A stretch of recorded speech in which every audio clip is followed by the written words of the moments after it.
আমার এই ভিডিও যখন দেখবেন তখন বাংলাদেশের রাজনীতি অনেক আগায় গেছে, অনেক কিছু ঘটে গেছে। যাই হোক, আমি তো আগে ভিডিও রেকর্ড করি, তাও আমি একটু পিছে গিয়া তারেক রহমানের দেশে ফেরার বিষয়টা নিয়ে আলাপ করতে চাই, কারণ বিষয়টা গুরুত্বপূর্ণ। তারেক রহমান তো দেশে ফিরেছেন, বিএনপি খুশি, তার সাথে বেশি খুশি ইন্ডিয়া। আমি মেনে মেনে করছি না। ইন্ডিয়া টুডে একটা বিশাল ফিচার ছাপিছে, দেখেন কেন তারেক রহমানের দেশে ফেরা ইন্ডিয়ার জন্য খুশির খবর। তারাই লিখেছে, Khaleda জিয়া's son in Bangladesh after 17 years. Why it's good news for India? কেন এটা ইন্ডিয়ার জন্য ভালো খবর, সুসংবাদ। ওরে বাবা, কি খুশি ইন্ডিয়া। কিন্তু তারেক রহমানের দেশে ফিরে নিয়ে কি কি বার্তা আপনি পেলেন, সেটা আমরা মোটামুটি তিনটা দিক থেকে বিচার করব। এক নাম্বার, উনি কেমনে ফিরলেন, উনার ফেরার ঘটনায় কে কি রোল প্লে করলো। দুই নাম্বার হইতেছে উনি কি বললেন, কেমনে বললেন। তিন নাম্বার হইতেছে উনার ফেরার ঘটনা নিয়ে গণমানুষের মধ্যে কি প্রতিক্রিয়া, এবং বাঙ্গু এলিট এস্টাবলিশমেন্ট এবং আওয়ামী লীগের মধ্যে কি প্রতিক্রিয়া। এই তিনটা দিক থেকে দেখলে আপনি বুঝতে পারবেন তারেক রহমানের দেশে ফেরাটা বাংলাদেশের জন্য কি মিন করে, এটার অর্থটা কি। তার আগে ওই পায়েসের উপরে যেমন কিসমিস থাকে না, উনকার দুটা কিসমিস দিয়ে দিই পায়েসের উপরে। না দেখেনি বিএনপি কইছে তারা 300 ফিটে যে বর্জ্য তৈরি করেছে তাও প্রসারণ করে, মার্শাল্লাহ। এই যে দেখেন, তারপরে ছবিও দিছে আগে এবং পরে, ওরে বাবা। তারপরে বিএনপির পাঁচাচাটা এডিটর সাহেব, পাঁচাচাটা কওয়া যাবি না, হ্যাঁ সে কি আপনি চান না আমি মুখ খারাপ করি? আচ্ছা তাইলে ধরি পাঁচাটা হয়েছে, তবে হোগা চাটাটা কিন্তু খারাপ না। যাই হোক, আপনি পছন্দ করলেন না, আপনার একটা কথা রাখা লাগে। তো পাও চাটার একটা ছবি দেবেন না, তাই বলে ভালো হয়েছে, ভালো হয়েছে না? তো জুতার সাইজ কলে ভালো, মাশাআল্লাহ, অনেকে সেট পারবি, জায়গা আছে অনেক সামনে, ইনকে করে। তো তারেক রহমানের ইনকে একটা জুতা কিনে দিয়ে বিএনপি কইছে পরিষ্কার করিছে, আর 15 লোক কইতেছে আম্বা। ওরা ওই একই কথা। গণসংবর্ধনার পর 300 ফিট সড়কের বর্জ্য অপসারণ করলো ঢাকা উত্তর বিএনপি। তো আসেন না বিএনপির, ওটা তো ছবি দেখলেন, স্টিল ছবি, একটা ভিডিও দেখেন, বিএনপির কর্মীরা পরিষ্কার করছে, ভালো লাগবে না? দেখেন ২৬ তারিখ সকালে ৩০০ ফিট এলাকায় গিয়ে দেখা যায় জমে থাকা ময়লার স্তূপ পরিষ্কার করছেন ঢাকা উত্তর সিটি কর্পোরেশনের পরিচ্ছন্নতা কর্মীরা। বিএনপির অফিসিয়াল পেজ থেকে দাবি করা হয়েছে ময়লা পরিষ্কার করছে, সমস্ত ময়লা পরিষ্কার করছে বিএনপি, কিন্তু আসলে না, কথাটি মিথ্যা। পুরো অংশের অধিকাংশ অর্থাৎ 90% বর্জ্য ময়লা পরিষ্কার করেছে ঢাকা উত্তর সিটি কর্পোরেশন। দেখেছেন কারা করিচ্ছে পরিষ্কার? 148 টন বর্জ্য পরিষ্কার করছে সিটি কর্পোরেশন। কেমন ধাপ্পা দেয় দেখেন।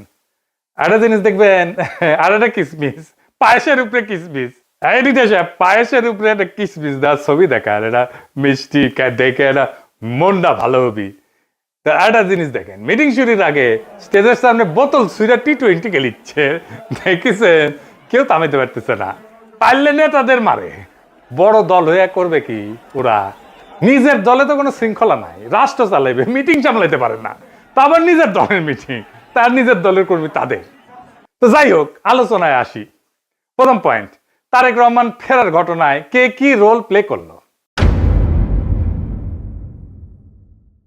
তারেক রহমানের মূল সিকিউরিটি দিল কে, বলেন তো? কে দিল? এটাই হইতেছে কে কি রোল প্লে করলো। এটা একটা বিশাল বার্তা আছে বলে। সেনাবাহিনী, কোন স্পেশাল ফোর্স না, র্যাব না, পুলিশ না, এসএসএফ না, পুরা দস্তর সেনাবাহিনী। এই জায়গাটা খেয়াল করবেন। স্বরাষ্ট্র মন্ত্রণালয়ের নিরাপত্তা ব্রিফিং আপনি পাবেন সব জায়গায়, কয়া হয়েছে এটা সিভিল ফোর্স করবে, কোথাও সেনাবাহিনী মোতায়েন করা হবে বলা হয়নি।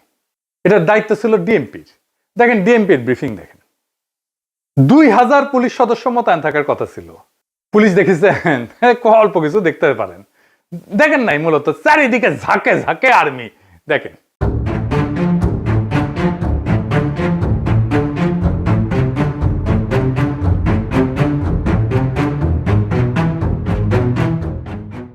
বাংলাদেশে কেউ কখনো এরকম নজিরবিহীন নিরাপত্তা পায় নাই, বাংলাদেশের ইতিহাসে পায় নাই, কোন রাষ্ট্রপ্রধান পায় নাই। যাই হোক, এই যে আর্মি নিরাপত্তা, এটা প্রফেসর ইউনূসের সরকার সিভিল প্রশাসনকে উপেক্ষা কইরা ওয়াকার দিছে। এটা ওয়াকারের শক্তি প্রদর্শন, ও বুঝাই দেয় সবাইকে যে আর্মি তারেক রহমানের সাথে আছে, বুঝেছ? এটা হইতেছে মেসেজ, হিডেন মেসেজ।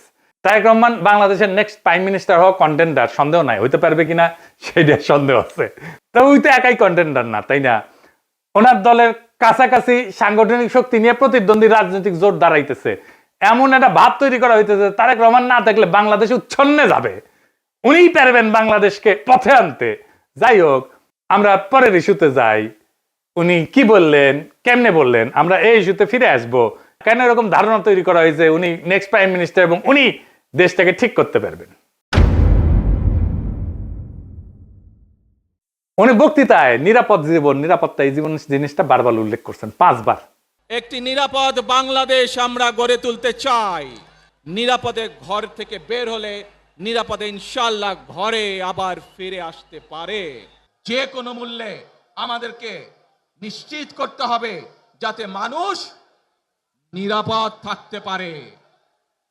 শিশু হোক, নারী হোক, পুরুষ হোক, যে কোনো বয়স, যে কোনো শ্রেণী, যে কোনো পেশা, যে কোনো ধর্মের মানুষ যেন নিরাপদ থাকে, এই হোক আমাদের চাওয়া। আজকে বিগত 15 বছর স্বৈরাচারের বিরুদ্ধে শত শত হাজারো গুম খুনের শিকার হয়েছে শুধু রাজনৈতিক দলের সদস্য নয়, নিরীহ মানুষের প্রতিবাদ করতে গিয়ে অত্যাচার নির্যাতনের শিকার হয়েছে, জীবন দিয়েছে। আবারও সকলকে যে কোনো মূল্যে দেশে শান্তি শৃঙ্খলা রক্ষার আহ্বান জানিয়ে যে কোনো বিশৃঙ্খলাকে পরিহার করে ধৈর্যের সাথে মোকাবেলা করার আহ্বান জানিয়ে আমার বক্তব্য শেষ করছি। এটা কোনো দুর্ঘটনাবশত কাকতালীয় ঘটনা না, এই বারবার ফিরে আসা, এইটা সেন্ট্রাল থিমেটিক অ্যাঙ্কর তার বক্তৃতার।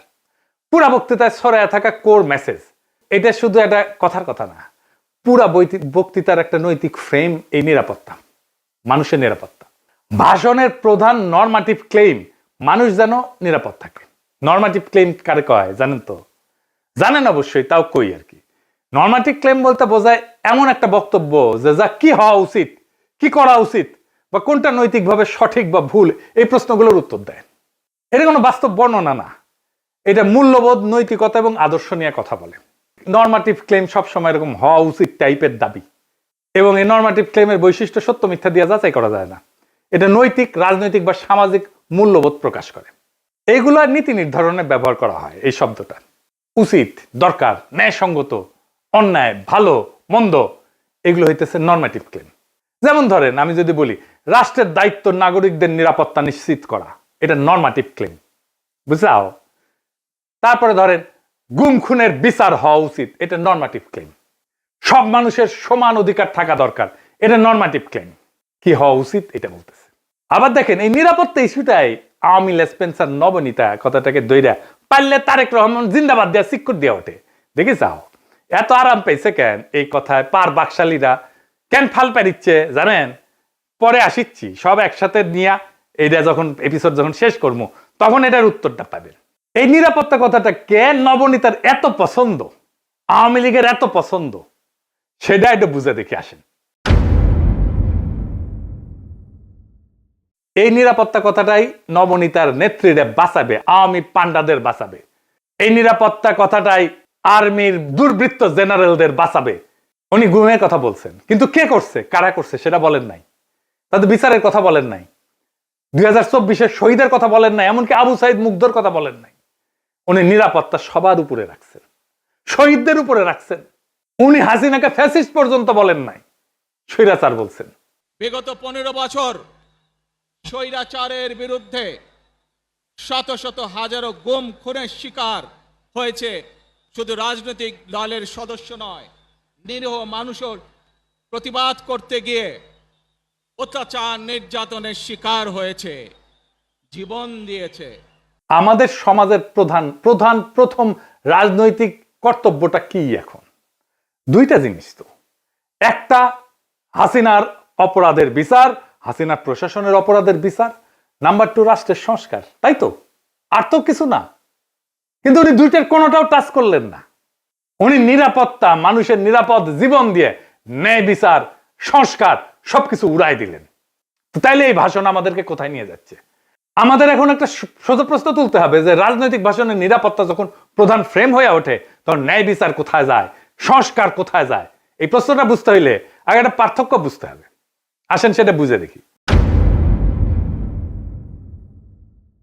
ন্যায় বিচার ফ্রেম ন্যায় বিচারের প্রশ্ন তোলে, কে অপরাধ করছে, কার দায়, কার শাস্তি, কি শাস্তি, কোন আদালতে, এইগুলো কেন্দ্রে থাকে, মানে অ্যাকাউন্টেবিলিটি। আর নিরাপত্তা ফ্রেমে এটাতে কি থাকে? এইদিকে লেখেন, মানুষ যেন ভয় না পায়, সংঘাত না হোক, আর কোনো ঝামেলা না হোক, স্থিতিশীলতা আসুক, সবাই নিরাপদ থাকুক, এটার কেন্দ্রে থাকে স্ট্যাবিলিটি। এই তারেক রহমানের বক্তৃতায় নিরাপত্তা ফ্রেমটা ন্যায় বিচার ফ্রেমের উপরে বসানো হয়েছে, সবার উপরে। কিভাবে? গুম খুন বলা হয়েছে, কিন্তু বলা হয়নি কে করছে, কোন বাহিনী করছে, কিভাবে বিচার হবে, কিন্তু বলা হচ্ছে যে কোনো মূল্যে যেন মানুষ নিরাপদ থাকে। এই এক লাইনে যেটা ঘটে যায় সেটা অতীতের সমস্ত অপরাধ ভবিষ্যতে স্থিতিশীলতা দিয়ে ঢাইকা দেওয়া হয়। বিচারের বদলে স্ট্যাবিলিটি, জাস্টিসের বদলে শান্তি, এটাই জাস্টিস, ন্যায় বিচার, বিচারকে ডিনাই করার কৌশল। বিচার সংস্কার এটা যদি কেন্দ্রীয় কথা হইতো, তাইলে বিচার, দায়, ট্রাইব্যুনাল, সংস্কার এগুলোই মূল বক্তব্যের বিষয় হতো, বারে বারে আসতো। কিন্তু এখানে আসছে মানুষ যেন নিরাপদ থাকে, মানে ন্যায় বিচার পরে, নিরাপত্তা আগে। নিরাপদ থাকবে কেমনে? যে অপরাধগুলো হয়েছে সেটার বিচার না হলে নিরাপত্তা কোত্থেকে আসবে? এটা ইচ্ছা করে করছে? হ্যাঁ, ইচ্ছা করে করছে। ন্যায় বিচার বললে ওয়াকার ডরাইবে, ন্যায় বিচার বললে পুলিশের দুর্বৃত্ত পুলিশ অফিসাররা ডরাইবে, ন্যায় বিচার বললে হাসিনা ডরাইবে, আওয়ামী লীগ ডরাইবে। এই নিরাপত্তা ফ্রেমের ভেতরে কি আছে জানেন? এই নিরাপত্তা ফ্রেমের মধ্যে লুকায় আছে আওয়ামী লীগের দায় মুক্তি। কোন আইন করে ক্ষমা না, কিন্তু বিচার না হওয়া। আইন করে ক্ষমা করবে না, কিন্তু বিচারই করবে না। কারণ গুম খুন আছে, দায়ী তো কেউ নাই, কে করছে সেটা তো বলে নাই। বিচারের রোডম্যাপ নাই, নির্বাচনের রোডম্যাপ নিয়ে পাগলা হয়ে গেছিল, বিচারের কোনো রোডম্যাপ নাই। যত সময় যাবে অপরাধগুলো ঝুলে যাবে না? এই কারণেই তরুণেরা, তরুণদের রাজনৈতিক দল এনসিপি বিএনপির সাথে নাই। কারণ তরুণরা তো জানতে চাইবে কে করলো, কেন করলো, শাস্তি কি। নিরাপত্তার ফ্রেম তারেক রহমানের এই উত্তর দেবে না। বিএনপি আর তার বুদ্ধিজীবীরা বুঝতেই পারতেছে না, ন্যায় বিচারকে পিছাই দিলে ভবিষ্যতের বড় রাজনৈতিক সংকট তৈরি হয়। মানুষ যখন বিচারহীনতা দেখবে নিজের হাতে আইন তুলে নেবে। আর শেষ বিচারে তো বিচারহীনতা কোনো ইনসাফ না। যে রাজনৈতিক দল ন্যায় বিচারকে স্থিতিশীলতার নামে পিছায় দেয়, সে একদিন স্থিতিশীলতাকেই হারায় ফেলবে। আর একটা বিষয় হইতেছে, উনি বক্তা হিসেবে ভালো না, মানে নো অফেন্স, উনি বক্তা হিসেবে ভালো না। উদ্দীপনামূলক বক্তব্য উনি দিতে পারেন না। এমন একটা বিশাল অডিয়েন্স পেলে শেখ মুজিব তো ফাটায় ফেলতো। আমাদের এনসিপির নেতারা ভালো বক্তব্য দেয়, হাদিও ভালো বক্তব্য দিত। এই বক্তব্যটা অনেক মানুষ অনেক দিন ধরে মনে রাখবে না। এই বক্তব্য অনেক দিন অনেক মানুষ মিলে শুনবে, এটা হবে না। এইবার আসেন দেখি ওনার ফেরার ঘটনা নিয়ে গণমানুষের মধ্যে প্রতিক্রিয়া কি। আমরা তো আগে বুঝলাম এই সমাবেশ কোনো বড় উদ্দীপনা জাগাইতে পারে নাই মানুষের মধ্যে, কিন্তু মিডিয়া যা হাইপ তুলছে তা বিস্ময়কর। এমন তেলাইতেছে, তারে মার্টিন লুথার কিং বানাই দিছে। এমন তেলাইতেছে তারেক রহমানকে যে তারেক রহমান ভবিষ্যতের প্রধানমন্ত্রী কইয়া পরিচয় করাইতেছে। এটা দেখা খুবই বিরক্তিকর। মিডিয়া হাইপ তুলছিল 2004 সালে ভারতীয় লোকসভা নির্বাচনে, ইন্ডিয়া শাইনিং কইয়া বিজেপি নির্বাচনে নামছিল, গোহারা হারিছে। হিলারি ক্লিন্টনকেও মিডিয়া একদম হাইপ তুলছিল 2016 সালে, গোহারা হারছে ট্রাম্পের কাছে। ব্রেক্সিটেও প্রেডিকশন ছিল ব্রিটেন ইউরোপিয়ান ইউনিয়নে থাকবে, থাকে না। এটা মিডিয়ার প্রেডিকশন ছিল। মিডিয়া ফ্রেম করতেছে তারেক রহমানকে ভবিষ্যতে প্রাইম মিনিস্টার হিসেবে, এটা হবে বিএনপির জন্য ডিজাস্টার। ঐতিহাসিকভাবে প্রমাণিত যে জনগণ মিডিয়ার ভুল বা বায়াস প্রেডিকশনকে কেবল ভুল হিসাবে পাঠ করে না, তারা এটাকে ম্যানিপুলেশনের চেষ্টা হিসেবে বোঝে। 2016 সালের নির্বাচনের পরে পিউ রিসার্চ সেন্টার ধারাবাহিক জরিপ করছিল, এখানে বলতেছিল যে মিডিয়া ট্রাস্ট কনজারভেটিভদের মধ্যে এইটা ইতিহাসের সবচেয়ে নিচে নামে আসছে। মিডিয়ার ট্রাস্ট, মিডিয়ার বিশ্বাস। এবং অনেক তথ্যদাতা সরাসরি বলছে যে মিডিয়া আমাদেরকে বলার চেষ্টা করছে যেটা হবে, এবং তারা ভুল বলছে। এটাকে এজেন্ডা সেটিং হিসেবে মানুষ দেখে, মিডিয়া কভারেজ হিসেবে দেখে না।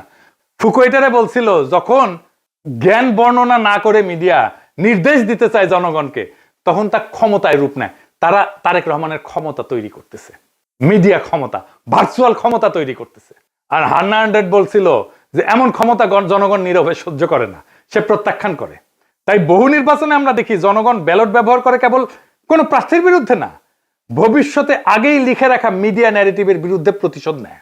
বাংলাদেশের জনগণ এই যে তারেক রহমান আগামীর প্রধানমন্ত্রী, এই মিডিয়া ন্যারেটিভের বিরুদ্ধে প্রতিশোধ নেবে, লিখে রাখতে পারেন আজকের কথা। তারপরে ধরেন পাবলিকের যা হয়রানি হয়েছে দেখেন একটু।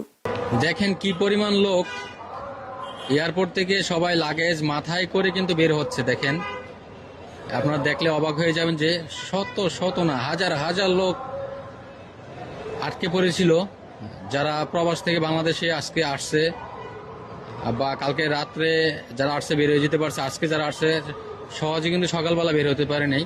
এখন তারেক রহমান সাহেব বের হয়ে গেছে, সবাইকে বের হওয়ার ব্যবস্থা করছে এবং সবাই বের হয়ে যাচ্ছে। আর একটা হয়রানি দেখেন পাবলিক কি করছে।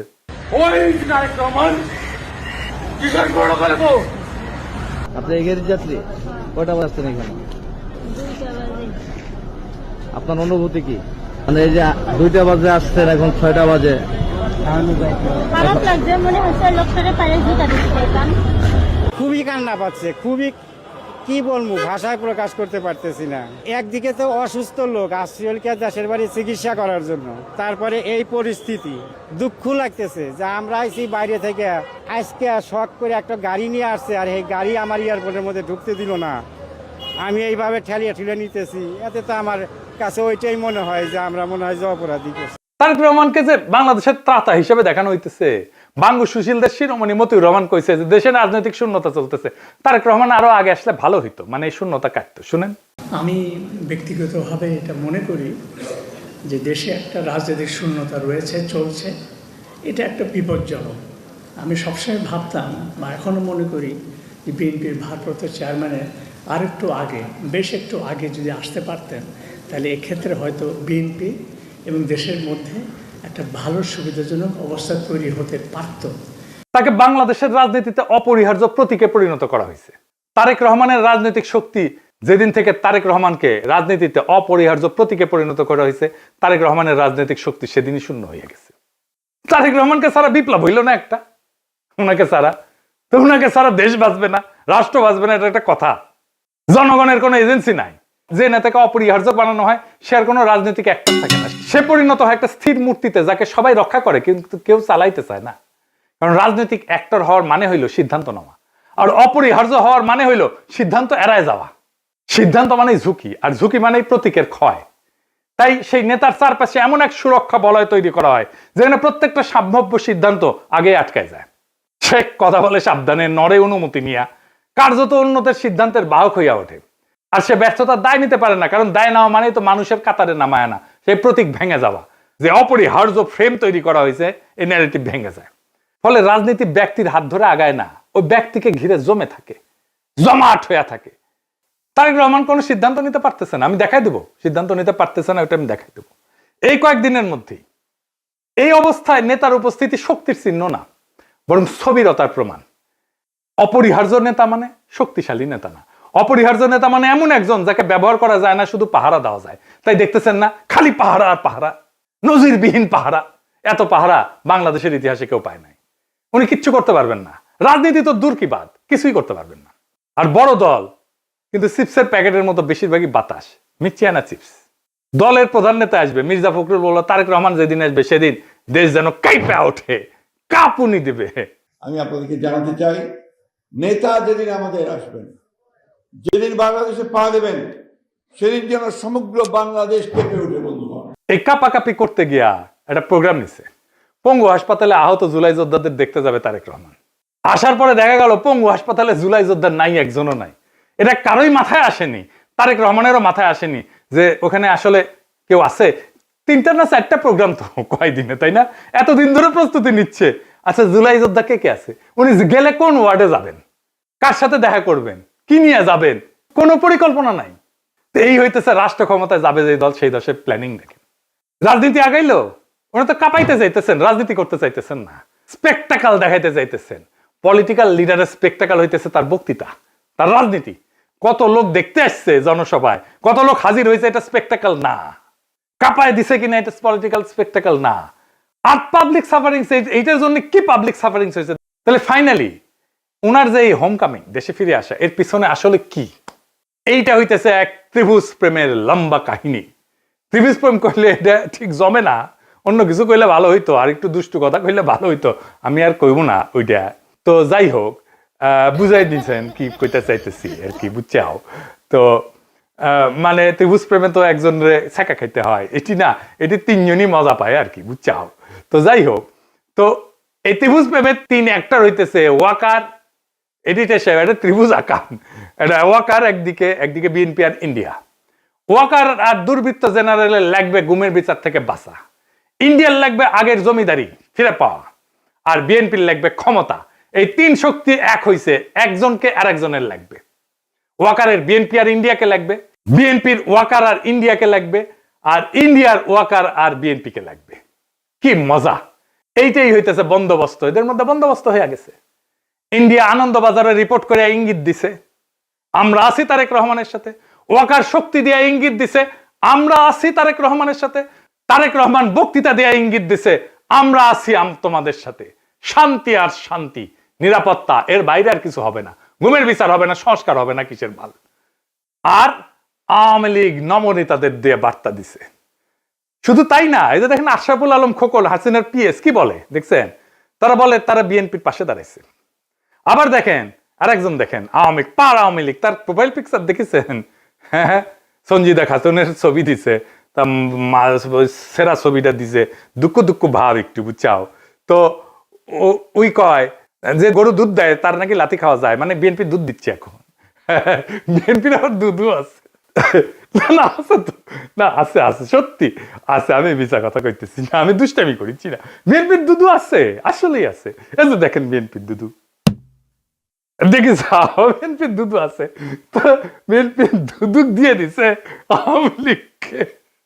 যাই হোক, আপনি কিছুদিন পরে দেখবেন পার নাস্তিক গুলা দাঁড়াইতেছে বিএনপির পাশে এবং তারা বলতেছে আমরা বিএনপিকে ভোট দিব। আমি দেখাই দিব, বলতেছে তারা পার নাস্তিক, যাদেরকে ঘৃণা করেন আপনারা। বিএনপিকে ক্ষমতা আনার জন্য এই সবগুলো শক্তি এক হয়েছে।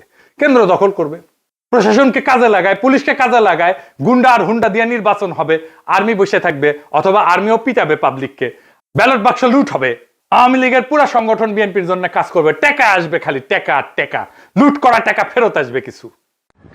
নির্বাচন প্রচারণার জন্য এই 4 বান্ডেল দিলাম ব্যানার পিস্টন করার জন্য, আর এটি লাগাইবা শুধু মোটরসাইকেল বহরের জন্য।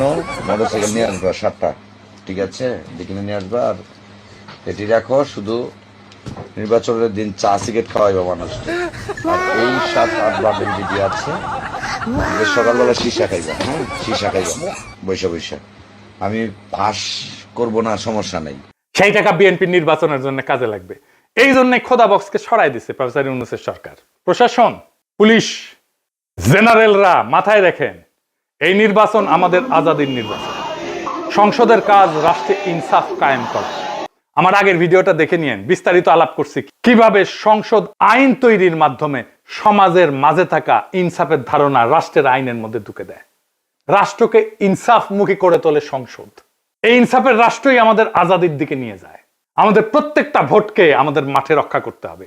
প্রশাসন যদি গণরায়কে ছিনায় নিতে চায়, তাহলে ভোট ডাকাতদের এইবার বিতাড়িত করব বাংলাদেশ থেকে। আর এইবার প্রশাসনের, পুলিশের কাউরে যদি পক্ষপাত করতে দেখা যায়, কোনো মাপ কিন্তু নাই। আগামী সরকার বিএনপির হবে না, প্রফেসর ইউনূসের সরকারের মতো ধ্বজভঙ্গ সরকারও হবে না। তাই খুব খেয়াল, ভোট রক্ষার লড়াইয়ের জন্য তৈরি হন। এইবার ভোট দিলেই হবে না, কেন্দ্র পাহারা দিতে হবে, প্রত্যেকটা ভোটকে আমাদের রক্ষা করতে হবে। আর এক নতুন ভোট আনার লড়াইয়ের জন্য তৈরি হন। ইনকিলাব জিন্দাবাদ।